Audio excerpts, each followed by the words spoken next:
வணக்கம் பொன்னேரி மக்களே, welcome to channel mister Ponneri. Tiruvallur மாவட்டம் பொன்னேரியில் கிருஷ்ணா ஜுவல்லரி அப்படின்ற ஒரு நகைக்கடை இருக்குது. அந்த நகைக்கடை வந்து செப்டம்பர் 12ஆம் தேதியிலேருந்து 14ஆம் தேதி வரைக்கும் வருமான வரித்துறை சோதனை நடத்தி வந்திருந்தாங்க.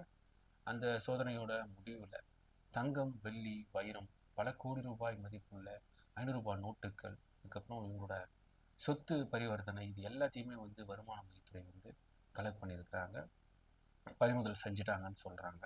அது மட்டும் இல்லாமல் அந்த கடையோட உரிமையாளர் வந்து ஆஜராக சொல்லி நோட்டீஸும் அனுப்ப போகிறாங்களாம் அப்படின்ற தகவலை வந்து ரிப்போர்ட்டர்ஸ் மூலயமா நமக்கு தெரிய வந்திருக்கு. அடுத்து என்னன்னு பார்த்தீங்கன்னா, திருவள்ளூர் மாவட்டம் கும்மிடிப்பூண்டி அடுத்த புது கும்மிடிப்பூண்டியில் பார்த்தீங்கன்னா ஒரு வயசான மூதாட்டி தனிமையில் இருந்திருக்கிறாங்க. தனியாக இருக்க மூதாட்டியை தாக்கி கொள்ளையடிச்சிட்டு போயிருக்கிறாங்க ஒரு 20 வயசு பெண். அந்த பெண்ணோட பேர் வந்து சுப்ரியா. தகவல் தெரிஞ்ச போலீஸார் வந்து சுப்ரியாவை அரெஸ்ட் பண்ணி விசாரணையும் செஞ்சாங்க.